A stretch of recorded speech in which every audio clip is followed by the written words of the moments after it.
Gagawa tayo ng prosperity boat for New Year. Siyempre, dapat may bigas. Di mawawala ang eklog. Of course, money para buenas. Maglalagay tayo ng dollar. Taiwan dollars kasi Taiwanese si Dudong. Kahit Taiwanese siya, Chinese pa rin siya, kaya China dollar. Hindi mawawala ang Singapore dollars. Hong Kong for the go. Siyempre, may Thailand din tayo. Hindi magpapahuli ang peso. Coins is a must. Lalagay na tayo ng bigas. Siyempre, itlog. Singit ng a little bit. Unahin natin ang dollars. Maglalagay tayo ng design here. Ayan. Singapore naman.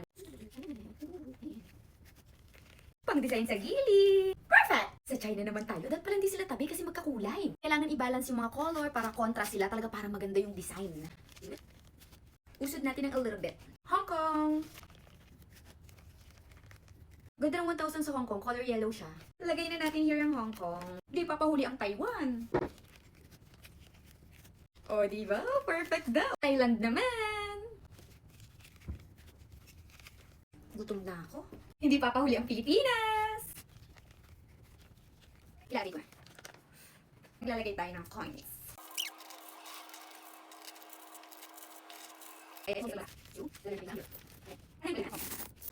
Tada! Perfect! Papakita ko sa inyo close up. And here's the final look. Kulang pa to ng orange.